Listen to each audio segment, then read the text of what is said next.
IRDC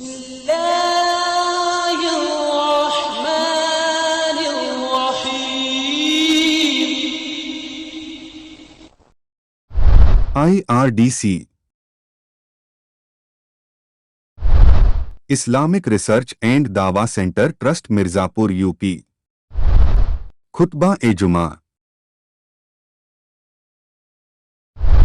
उन्वान मस्जिद की अहमियत।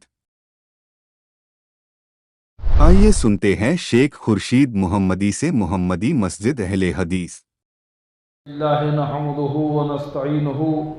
वनस्तगफिरुहु वनऊज़ु बिल्लाहि मिन शुरूरि अनफुसिना व मिन सय्यिआति अमालिना मन यहदिहिल्लाहु फला मुदिल्ल लहु व मन युद्लिल फला हादिय लहु व अशहदु अन ला इलाहा इल्लल्लाहु वहदहु ला शरीक लहु व अशहदु अन्न मुहम्मदन अब्दुहु व रसूलुहु अम्मा बाद फ़इन्न खैरल हदीस किताबुल्लाह व खैरल हदी हदी मुहम्मदिन सल्लल्लाहु अलैहि वसल्लम व शर्रल उमूर मुहदसातुहा व कुल्ल मुहदसतिन बिदअह व कुल्ल बिदअतिन ज़लालह व कुल्ल ज़लालतिन फिन्नार। अऊज़ु बिल्लाहि समील अलीम मिनश शैतानिर रजीम। बिस्मिल्लाहिर रहमानिर रहीम। इन्नमा यअमुरु मसाजिदल्लाहि मन आमना बिल्लाहि वल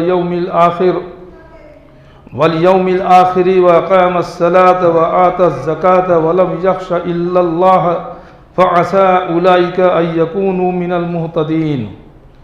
कुरान मजीद सूरह तौबा सूरह नंबर 9 आयत नंबर 18। व अन्नल मसाजिद लिल्लाहि फ़ला तदउ मअल्लाहि अहदा। सूरह जिन सूरह नंबर 72 आयत नंबर 18। वमन अज़लमु मिम्मन नअ मसाजिदल्लाहि अय्युज़कर फ़ी हस्मुहु व सआ फ़ी ख़राबिहा उलाइका मा कान लहुम अयदख़ुलूहा इल्ला ख़ाइफ़ीन लहुम फ़िद दुनिया ख़िज़्युम व लहुम फ़िल आख़िरति अज़ाबुन अज़ीम। सूरह बक़रा सूरह नंबर 2 आयत नंबर 114। रब्बि इश्रह ली सदरी व यस्सिर ली अमरी वहलुल उक़दतम मिन लिसानी यफ़क़हू क़ौली। आमीन या रब्बल आलमीन। सारी तारीफ़ें, हम्द व सना, किब्रियाई, बड़ाई, प्रशंसा उस अल्लाह रब्बुल आलमीन के लिए लायक व ज़ेबा है जिसने ज़मीन व आसमान सारी कायनात को पैदा किया और बाद उसके बेशबहा दरूद व सलाम हो उस नाम नामी इसमें ग्रामी अहमद मुज्तबा मोहम्मद मुस्तफ़ा सल्लल्लाहु ताला अलैहि व आलिहि वसल्लम पर, जिन्हें हमारी हिदायत और रहनुमाई के लिए मबऊस फरमाया गया। मुअज़्ज़ज़ हाज़रीन जुमा और जहाँ तक मेरी आवाज़ पहुँच रही हो, सुनने वाली सभी काबिल एहतराम दीनी माँ और बहनों, अल्लाह रब्बुल आलमीन की तौफ़ीक़ से एक बार फिर जुमा की इन बेहतरीन घड़ियों में मुझे और आपको मस्जिद में आने का, नमाज जुमा अदा करने की और नमाज जुमा अदा करने से पहले यह खुतबा जुमा के खुतबा के ताल्लुक़ से रब का कुरान और नबी का फरमान मुझे कहने की, आप लोगों को सुनने की अल्लाह ताला ने जो तौफ़ीक़ दी, उसके लिए सबसे पहले तो मैं अल्लाह रब्बुल आलमीन का शुक्र अदा करता हूँ। अब कुछ भी कहने सुनने से पहले ये दुआ करता हूँ कि अल्लाह तो मुझे हक़ कहने की और आप सबों को हक़ सुनने की और हम सबों को कहने सुनने से ज़्यादा अमल करने की तौफ़ीक़ अता फरमाए। आमीन या रब्बल आलमीन। दोस्तों, आज बतारीख़ 4 मार्च सन 2022 बरोज़ जुमा मोहम्मदी मस्जिद अहले हदीस मिर्ज़ापुर यूपी अब हिंद में मस्जिद की अहमियत के उन्वान से, इसके ताल्लुक़ से, रब के कुरान और नबी के फरमान से कुछ बातें आपके बीच में रखने की कोशिश करता हूँ। अल्लाह रब्बुल आलमीन से दुआ है कि अल्लाह ताला हमें कहने सुनने से ज़्यादा उस पर अमल करने की तौफ़ीक़ अता फरमाए। आमीन। मैंने खुतबा मसनूना के बाद कुरान मजीद की सूरह तौबा सूरह नंबर 9 और आयत नंबर 18 की तिलावत की, तो जिसमें अल्लाह रब्बुल आलमीन इरशाद फरमा रहे हैं कि अल्लाह की मस्जिदों की रौनक, अल्लाह की मस्जिदों को आबाद करने वाले, अल्लाह की मस्जिदों को की रौनक व आबादी तो उनके हिस्से में है जो अल्लाह पर और क़यामत के दिन पर ईमान रखते हैं, नमाजों के पाबंद हों, ज़कात देते हों, अल्लाह के सिवा किसी से न डरते हों। तवक्को है यही लोग यकीनन हिदायत याफ्ता हैं। ये बड़ी अहम आयत है कुरान मजीद की मस्जिद के ताल्लुक से। अल्लाह ताला ने साफ साफ दो टूक बातें कह दी कि अल्लाह की मस्जिदों की रौनक और आबादी जो है, मस्जिद की रौनक झालर, झूमर, ट्यूबलाइट, एलईडी या नक्शो नगार इससे नहीं है, बल्कि अल्लाह की मस्जिदों की रौनक, अल्लाह के मस्जिदों की आबादी, उसकी आबाद करने वाले वो मस्जिद के मुसल्लियान से है, नमाजियों से है। आज सवाल किया जा सकता है कि क्या वजह है, क्या बातें हैं कि मस्जिदें इतनी वीरान वीरान सी होती हैं। वो जुमा के दिन अल्लाह माशाअल्लाह जो कुछ लोग ज़्यादा हाजिर हो गए, बाकी 5 वक्त की नमाजों में, खुसूसी तौर से फजर की नमाज में, ईशा की नमाज में आप देखें तो मुसल्ली कितने नजर आते हैं। तो इस आयत पर अगर गौर करें तो उसका जवाब हमें इससे मिल जाता है कि अल्लाह की मस्जिदों की रौनक और आबादी उनके हिस्से में है कि जो अल्लाह पर और क़यामत के दिन पर ईमान रखते हों, यानी जो मस्जिदों से दूर हों, जो नमाजों से दूर हों, जो पंजगाना नमाज के पाबंद न हो, जो मस्जिदों को नमाजों से उसकी जीनत न बनते हों, मस्जिदों को न सजाते हों, खुद जाकर के यानी नमाजें पढ़ करके वो मस्जिद नमाजियों से न सज रही हो, तो इसका मानी ये कि उनका अल्लाह पर और क़यामत के दिन पर ईमान जैसा होना चाहिए वैसा ईमान नहीं है। जबान से तो कोई मुसलमान नहीं कहता कि अल्लाह को नहीं मानता हूं, मेरा अल्लाह पर ईमान नहीं है। जबान से तो कोई नहीं ये कहेगा भाई मुझे क़यामत पर यकीन नहीं। अगर कह देगा तो काफिर हो जाएगा, इनकार करने वाला हो जाएगा। लेकिन जब अल्लाह रब्बुल आलमीन ने कह दिया कि अल्लाह की मस्जिदों को उसकी आबाद करने वाले, उसके रौनक जो है वो वही लोग हैं जो कि अल्लाह पर और क़यामत के दिन पर ईमान रखते हों। फिर उसके बाद उनकी और निशानियां बताई अल्लाह ताला ने कि जो नमाजों के पाबंद हों और अल्लाह ने उनको माल अता किया है, साहिब निसाब हों तो ज़कात देते हों और अल्लाह के सिवा किसी से न डरते हों। यही वो लोग हैं कि तवक्को है कि यही हिदायत याफ्ता लोग हैं। दूसरी मैंने एक आयत पढ़ी कुरान मजीद सूरह जिन, सूरह नंबर 72 आयत नंबर 18 में, इसमें भी अल्लाह रब्बुल आलमीन इरशाद फरमा रहे हैं कि मस्जिदें सिर्फ अल्लाह के लिए हैं, मस्जिदें सिर्फ अल्लाह के लिए हैं, अल्लाह के लिए खालिस हैं, बस अल्लाह ताला के साथ किसी और को न पुकारो। यानी ये मस्जिदें जो हैं ये अल्लाह के लिए खालिस, प्योर। आप दूध लेने जाते नहीं तो कहते हैं भाई दूध हमको प्योर दूध दीजिएगा, खालिस दीजिएगा, जिसमें पानी की जरा भी मिलावट ना हो। और प्योर तो आप समझते ही होंगे, अगर दूध में कोई गंगा जल ला के मिला दे, कह दे कि मिलावट नहीं है, अमृत है, तो भी मिलावट ही मानी जाएगी। कोई आगे जमजम ला के डाल दे कि दूध बहुत अच्छा, बहुत बेहतरीन हो गया है, इसमें कोई मिलावट नहीं, तो भी मिलावट ही मानी जाएगी। कोई उसमें केवड़ा जल, गुलाब जल ला के डाल दे तो भी, क्योंकि प्योर दूध वही है जो सीधे थन से निकल के आए, प्योर चीज। तो प्योर खालिस मस्जिदें खालिस अल्लाह के लिए हैं, इसमें किसी तरह की कोई आमेजश नहीं, किसी की कोई मिलावट नहीं, अल्लाह के साथ वहां किसी और को नहीं पुकारने का। अब कोई कहने वाला कह सकता है, एतराज करने वाला एतराज कर सकता है कि भाई अगर आप ये समझा रहे हो तो नमाज में तो हम जहां ये कहते हैं कि अशहदु अल्ला इलाहा इल्लल्लाह, तो वहां ये भी कहते हैं कि अशहदु अन्ना मुहम्मदुर रसूलुल्लाह, तो नबी को तो भी पुकार रहे हैं। तो ये पुकारना पुकार नहीं है, ये शहादा है, ये हम गवाही दे रहे हैं, हम शहादत दे रहे हैं या अशहदु अल्ला इलाहा इल्लल्लाह, मैं गवाही देता हूं कि अल्लाह के सिवा कोई माबूद नहीं, और मैं अशहदु अन्ना मुहम्मदुर रसूलुल्लाह, मैं गवाही देता हूँ कि मोहम्मद सल्लल्लाहु अलैहि वसल्लम अल्लाह के रसूल है।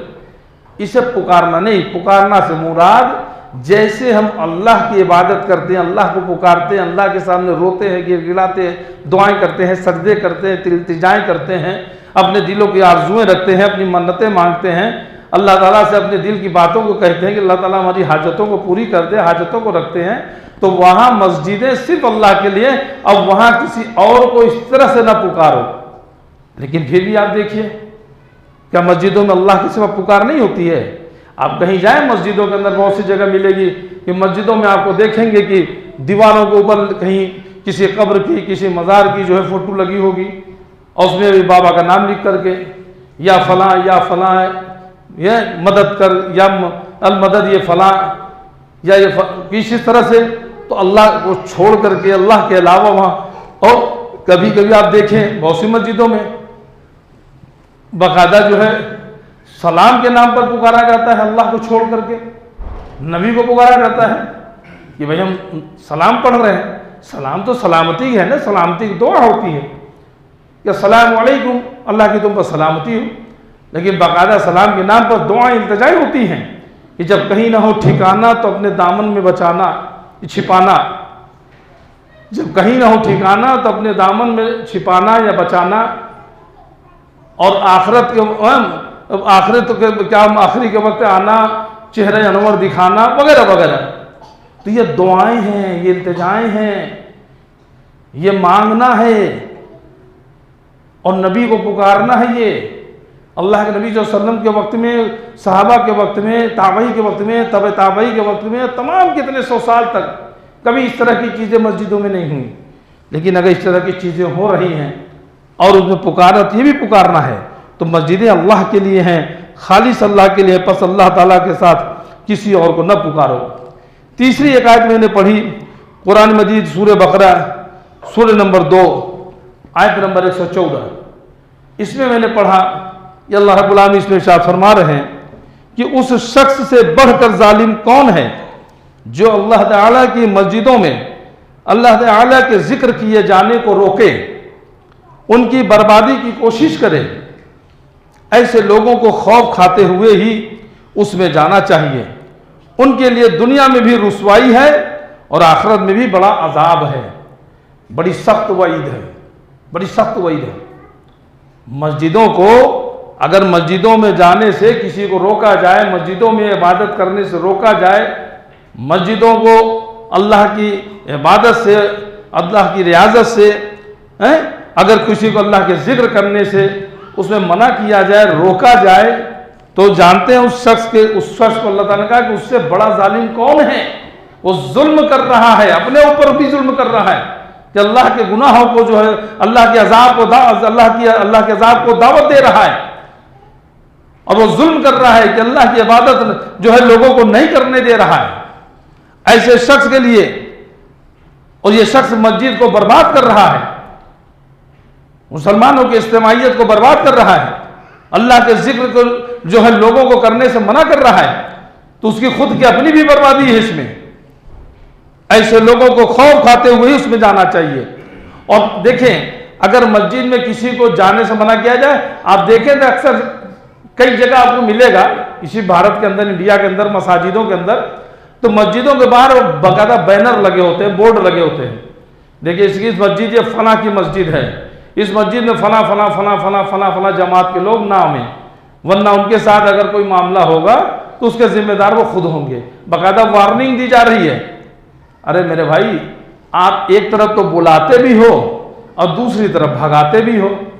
अजान दे रहे हो तो पुकार रहे हो ना कि हई अल सलाह, नमाज की तरफ आओ, हई अल फलाह, कामयाबी की तरफ आओ।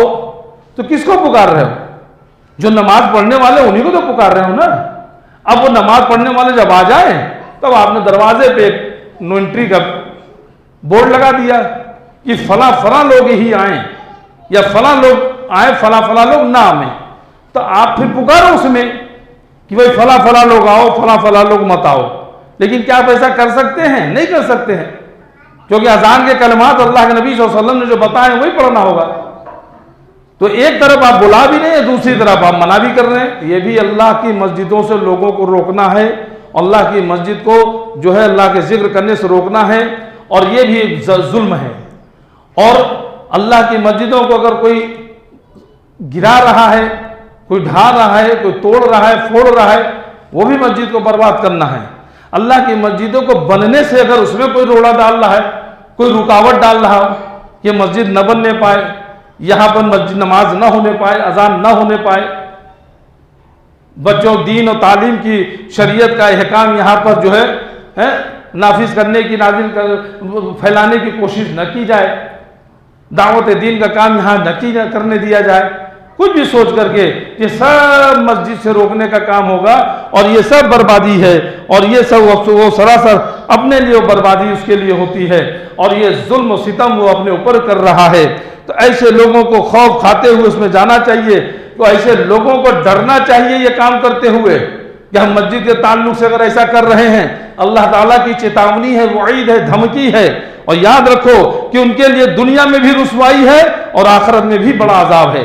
अल्लाह रब्बुल आलमीन ने कह दिया ये शख्स जो है, ये लोग ऐसे हैं कि इनके लिए दुनिया में इनके लिए रुसवाई है, और जहन्नम में तो आखिरत में तो इनके लिए सख्त अजाब रखा ही है। इसलिए कभी भी मस्जिद में आने से किसी को रोका ना जाए, मस्जिद बनने में किसी तरह की जो है रुकावट या दखल अंदाजी न की जाए, मस्जिद के फरोग में, मस्जिद के बढ़ाने में, मस्जिद के दर्स में, नमाजियों में बढ़ाने की कोशिश करनी चाहिए।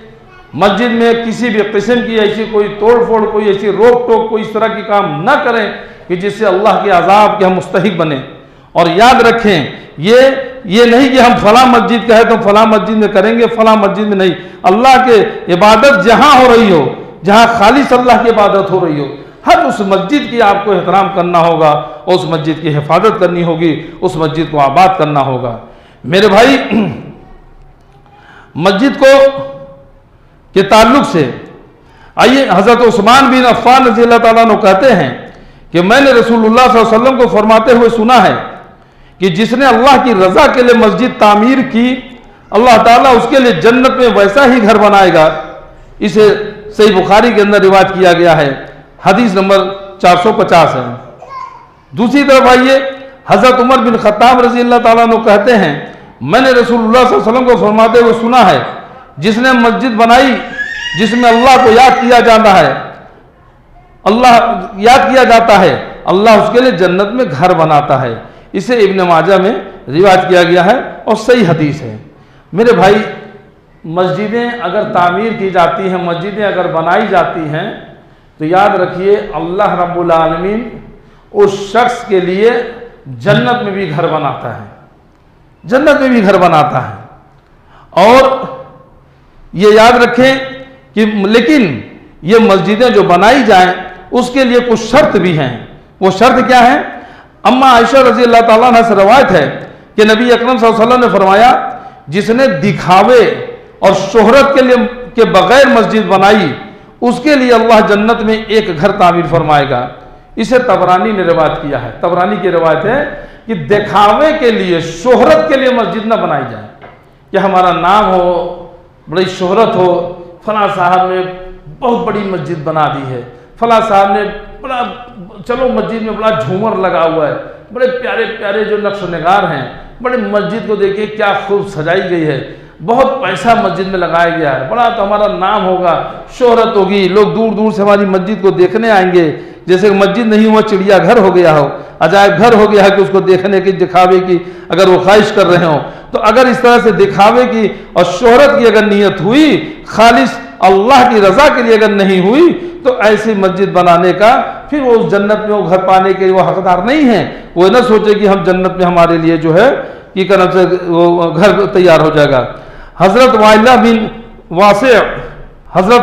बिन अस्का रज़ी अल्लाह अन्हु कहते हैं, मैंने रसूलुल्लाह सल्लल्लाहु अलैहि वसल्लम को फरमाते हुए सुना है कि जिसने मस्जिद बनाई और जिसमें नमाज पढ़ी जाती है, अल्लाह ताला उसके लिए जन्नत में घर बनाता है। अल्लाह ताला उसके लिए जन्नत में घर बनाते हैं। इसे भी जो है अहमद ने रिवायत किया है। तो पता ये चला कि मुख्तलिफ रिवायतों में, मुख्तलिफ अहादीस की रोशनी में हमें ये बात पता चलती है कि जो भी कोई अल्लाह रब्बुल आलमीन के लिए जो है, अगर जो अल्लाह की रज़ा के लिए मस्जिद बनाता है तो वो उसको जो है जन्नत में उसका मकान बनता है। अच्छा, अब आइए, आदमी ये सोच सकता है, सवाल उठता है, मेरे भी दिल में उठा और लोगों के, आपके लोगों के दिल में शायद उठता हो कि भाई जो मस्जिदें बनाएगा उसके लिए मस्जिद के जन्नत में घर बनेगा, यानी जो मस्जिद नहीं बना सकेगा, अब हम मान लीजिए हम वही उसमें गरीब आदमी, हम 150 रुपया ही दे सकें, 1500 दे सकें, 10-5 दिए, मस्जिद में तो लाखों करोड़ों रुपए लगे हैं, या मस्जिद के भाई हमारी इतनी हैसियत नहीं कि हम बना सकें, तो इसका मतलब कि हमारे लिए कोई मसला नहीं है, फिर हमारे लिए क्या हुक्म है, क्या है, तो आइए इसके बारे में भी सुन लीजिए। हजरत जाबिर बिन अब्दुल्लाह रज़ी अल्लाह ताला अन्हु से रवायत है कि रसूलुल्लाह सल्लल्लाहु अलैहि वसल्लम ने फरमाया, जिसने चिड़िया के घोंसले के बराबर या उससे भी छोटी मस्जिद बनाई, अल्लाह ताला उसके लिए जन्नत में घर बनाते हैं। इसे इब्न माजा ने रवायत किया है और ये हदीस सही है। यानी ये कि चिड़िया के घोंसले के बराबर या उससे भी छोटी मस्जिद बनाने से मुराद या तो ये कि बहुत छोटी सी मस्जिद बनाई, उसमें भाई चंद अफराद की जगह हो, या फिर किसी मस्जिद की तामीर में इतना छोटा, इतना कम चंदा दिया हो कि जिससे जो है कि दुनिया में किसी चिड़िया का घोंसला ही बन सकता हो, इतना कम चंदा दिया, हमारी इतनी हैसियत नहीं है, तो ये तो कुछ भी हो सकता है, वल्लाहु आलम। लेकिन मतलब ये कि आप अगर उसमें कम पैसा भी दिए हों लेकिन खालिस नियत से दिए हों अल्लाह के लिए, तो इंशाअल्लाह ताला रहमान आपका भी घर जन्नत में अल्लाह ताला बनाएगा। इसलिए मस्जिद के काम में, मस्जिद में ताउन करना चाहिए, जहाँ पर खालिस अल्लाह को पुकारा जाता हो, और ये न सोचें कि हम इतना नहीं दे पा रहे हैं तो हमें उतना नहीं मिलेगा या क्या है, इस तरह से करके नहीं, बल्कि उसके लिए जो है कोशिश करनी चाहिए कि ज़्यादा से ज़्यादा, कम से कम जो हो सके अल्लाह ताला हमें दे, उसको हमें लगाना चाहिए। आगे चलिए, हज़रत अबू हुरैरा रज़ी अल्लाह ताला अन्हु कहते हैं कि रसूलुल्लाह सल्लल्लाहु अलैहि वसल्लम ने फरमाया, मोमिन की मौत के बाद उसके अमल वगैरह का जो होता है कि नेक कामों में से जिसका सवाब उसे पहुंचता है, वो 7 हैं। पहला, इल्म जो उसने दूसरों को सिखाया, जो दीन का इल्म उसने सिखाया लोगों को और उसको फैलाया। दूसरा, नेक औलाद जो अपने पीछे छोड़ा हो, जो कोई नेक औलाद उसने छोड़ा हो। तीसरा, कुरान मजीद जिसका किसी को इल्मी वारिस बनाया, कुरान का वारिस, कुरान के इल्म का उसको जानने वाला, उसको पढ़ने वाला किसी को अपना बनाया, शागिर्द बनाया, उसका वारिस बनाया। मस्जिद जो तामीर की, घर जो मुसाफिरों के लिए बनाया, मुसाफिर खाना वगैरह से बनाया। नहर जो उसने जारी की, कोई पानी का कुआं हो, कोई चश्मा हो, कोई जो है कह लीजिए कि हैंडपंप है, कुछ लगा दिया, लोग उससे पानी पी रहे हों, नहर। अच्छा, वो सदका जो अपनी ज़िंदगी में सेहत की हालत में दिया। इन 7 चीज़ों का सवाब, इंसान को उसकी मौत के बाद भी मिलता रहता है, इंसान को उसकी मौत के बाद भी मिलता रहता है। तो पता ये चला कि ये सदका जारिया में से भी है कि मस्जिद में अगर हम पैसा लगा रहे हैं, दे रहे हैं, मस्जिद में अगर हम बनवा रहे हैं, मस्जिद का कुछ हिस्सा हमने अपने जिम्मे ले लिया हो या कुछ भी हमने उसमें कुछ किया हो, ये सब सदका जारिया है। उस मस्जिद वो जब तक मस्जिद कायम रहेगी, जब तक मस्जिद में नमाज होती रहेगी, आप चाहे जिंदा रहेंगे, हम चाहे जिंदा रहेंगे या मर के चले जाएंगे, तो भी वो हमारे नामे अमाल में उसका जो है वो कह लीजिए कि सवाब वो अल्लाह ताला हमें देता रहेगा। हज़रत अब्दुल्लाह बिन उमर रज़ी अल्लाह ताला अन्हु कहते हैं कि मैंने रसूलुल्लाह सल्लल्लाहु अलैहि वसल्लम को फरमाते हुए सुना है कि अल्लाह ताला तहारत के बगैर नमाज कबूल नहीं करता और माल गनीमत से चोरी किए हुए माल का सदका कबूल नहीं करता। इसे मुस्लिम ने रिवायत किया है। यानी ये कि अल्लाह रब्बुल आमीन खालिस पाक साफ जो है नियत से जो है खालिस अल्लाह ताला की इबादत के लिए और तहारत के साथ, पाकीज़गी के साथ, वुज़ू के साथ जो नमाज पढ़ी जाए वो कबूल करता है। और हराम माल अगर उसने सदका किया हो, चाहे मस्जिद बनाया, चाहे वो मुसाफिर खाना, चाहे वो चश्मा बनाया, हैंडपम्प बनाया, कुछ भी, तो अगर उसने हराम माल से अगर किया है तो उसका फिर कोई हिसाब किताब, उसका कोई अजर सवाब नहीं मिलता है। एक चीज़ और आई है कि अक्सर आप देखते होंगे कि हमारे मोहल्ले के करीब में या हमारे मोहल्ले में मस्जिदें हों और अजान सुनकर भी हम मस्जिद में नहीं जा रहे हों, हम मस्जिद में टाल मटोल कर रहे हैं, और उस मस्जिद में शिरक नहीं हो रहा हो, उस मस्जिद में बिदअत नहीं हो रही हो, उस मस्जिद में खालिस अल्लाह की इबादत की जा रही हो, इसके बावजूद भी नहीं जा रहे। चलो भाई, अगर मस्जिद में शिरक हो रहा हो, मस्जिद में जो है कोई नई नई बिदअतें ईजाद की जा रही हो, उस पर अमल हो रहा हो, मस्जिदों में कोई गुनाह के काम इस तरह के जो कि कुरान सुन्नत के खिलाफ हो किए जा रहे हो, तो आप उससे बचें, तो एक बात समझ में आती हो। लेकिन जिस मस्जिद में खालिस अल्लाह की इबादत होती हो और जिस मस्जिद में खालिस मोहम्मद रसूलुल्लाह सल्लल्लाहु अलैहि वसल्लम के सुन्नत के मुआफिक नमाजें अदा की जाती हों, जिक्र अस्कार किए जाते हों, अल्लाह की इबादत किए जा रहे हों, उस मस्जिद में भी अगर हम नहीं जाएं, अजान हम सुने, अपने घरों में बैठे रहें, अपने घरों में रहें, नमाज पढ़ लें, तो उसके बारे में क्या ताल्लुक, उसके ताल्लुक से क्या मामला है।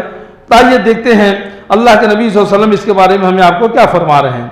तो आइए, हज़रत अबू हुरैरा रज़ी अल्लाह ताला अन्हु कहते हैं कि रसूलुल्लाह सल्लल्लाहु अलैहि वसल्लम की खिदमत में एक नाबीना सहाबी, यानी आंखों से वो अंधे थे, नाबीना थे, वो सहाबी जिनका नाम था हज़रत अब्दुल्ला बिन उम्म मक्तूम रज़ी अल्लाह ताला अन्हु, वो हाजिर हुए और अर्ज की कि अल्लाह के रसूल सल्लल्लाहु अलैहि वसल्लम, मेरे पास कोई ऐसा आदमी नहीं जो मुझे मस्जिद में लेकर आए, यानी नाबीना हूँ, अंधा आदमी हूँ, घर से मस्जिद तक आने में बड़ी दिक्कत होती है, कोई मेरे पास ऐसा शख्स नहीं है जो मुझको पकड़ करके, मेरा हाथ पकड़ के मुझे मस्जिद तक ले आए।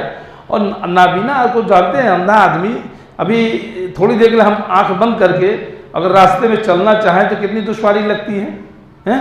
अच्छा, और हम अगर कोई पैदाइशी नाबीना है, एक चीज़ भी जान लें, जैसे हम आंख बंद करते हैं तो हमें काला काला दिखता है ना, या रोशनी पड़ रही है तो रोशनी, नाबीना को अंधेरा भी नहीं दिखता, वो उसे कुछ नहीं दिखता, उसको जो है मतलब। लेकिन अल्लाह ताला ये भी है कि किसी की एक चीज़ छीनता है तो दूसरी चीज़ को थोड़ा उसमें अल्लाह ताला उसको ज़्यादा दे सकता है, वो एक अलग मसला है।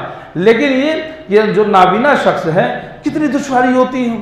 मान लीजिए अभी रोड है, सड़क है और मोटर गाड़ियाँ आ रही जा रही हैं, तो शहर का माहौल आप देखिए नहीं, अब इस पार से उस पार जाना हो तो कैसे क्रॉस करेगा।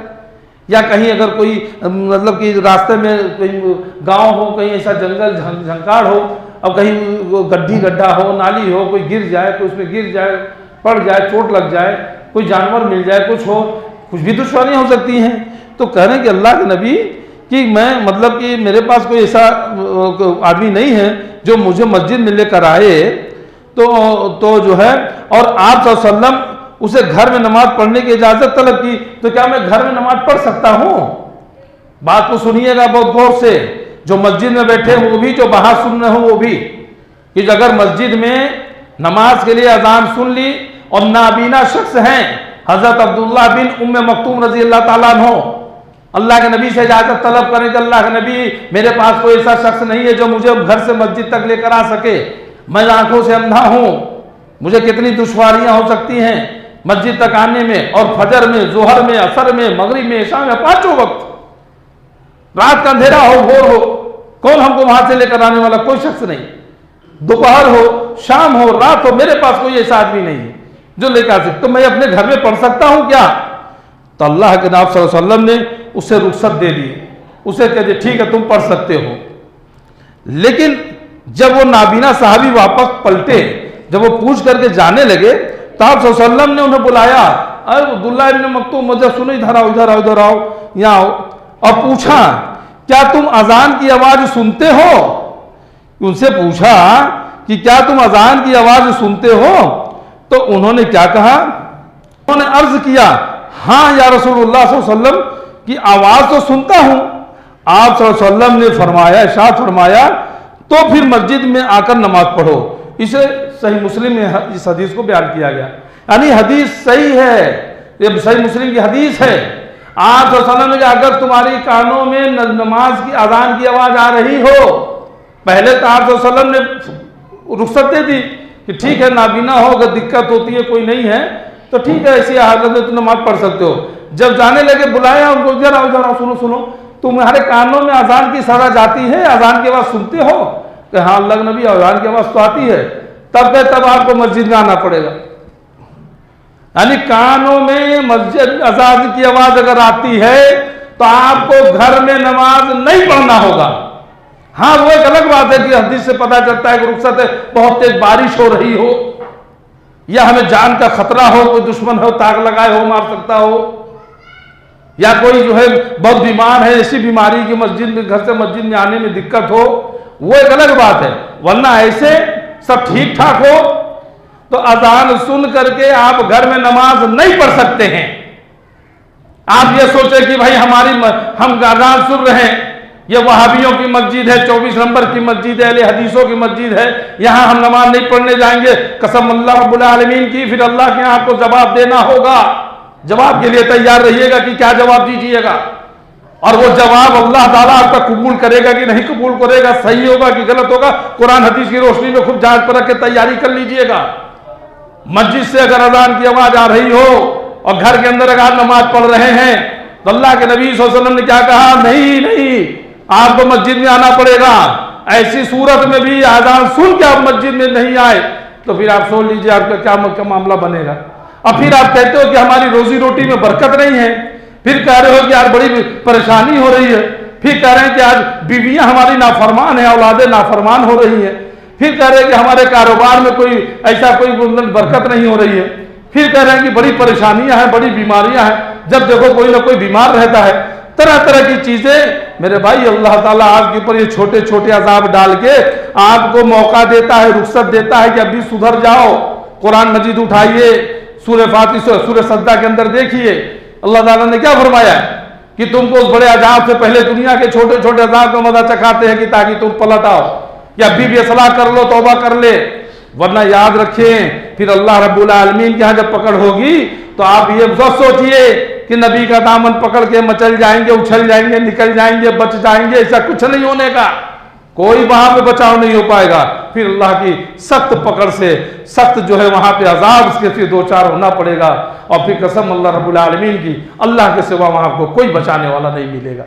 इसलिए पहली फुर्सत में हम तौबा करें, पहली फुर्सत में हम अपनी इस्लाह करें, 5 वक्त की नमाज मस्जिद में आकर के नमाज अदा करने की कोशिश करें। कोई कमी बेशी रह जाती, किसी मजबूरी के तहत अगर हो गया, हम कहीं शहर में निकले या कहीं फंस रह गए, या कोई और भी कोई बीमार को लेकर भाग रहे हैं, कोई गाड़ी पकड़ने जा रहा है, कोई मजबूरी, वो एक अलग बात होती है। नमल अमाल बिन्नियात, अमल का दारोमदार नियत पे है। आपकी नियत में क्या है, किस लिए दौड़ भाग कर रहे हैं, अल्लाह ताला जानता है, आप जान रहे हैं। तो ऐसे वक्त में वो एक अलग बात है। आपको जान का खतरा हो, बारिश बहुत तेज हो रही हो, आपको निकल के आने में दिक्कत हो रही हो, या आपके जो है घर तो कोई इतनी बीमारी हो, तो ये याद रखने का कि हमें सिर्फ इन सूरतों में बारिश बहुत तेज हो रही हो, जान का खतरा हो, या ऐसी बीमारी हो कि हम मस्जिद तक जाने में दिक्कत हो, तो ही रुखसत है, वरना आपको मस्जिद में आकर नमाज पढ़ना पड़ेगा। बहरहाल मस्जिद की अहमियत के ताल्लुक से ये आज हमारी आपके बीच में अल्लाह रब्बुल आलमीन की तौफीक से उन्वान के टॉपिक से बात हुई। अल्लाह ताला से दुआ है कि अल्लाह ताला जो कुछ मैंने कहा उसमें जो हक है वो तेरी जानिब से है। कहने सुनने में कोई भूल चूक, कोई नगजिश हुई हो तो मेरे नफ्स की तरफ से रही, शैतान की तरफ से रही, उसके लिए तो मुझको माफ़ कर दे बारे लहा। अल्लाह ताला हम सबको कहने सुनने से ज़्यादा अमल करने की तौफीक अता फरमाए। जैसे तूने हमको यहाँ मिलाया, ऐसे मनने के बाद हम सबको अल्लाह व आखिरत में भी हम सबको मैं अपने अहल याल के हमारी जन्नतुल फिरदौस में भी हमारी मुलाकात करा। आमीन या रब्बल आलमीन। अस्सलामु अलैकुम व रहमतुल्लाहि व बरकातहू।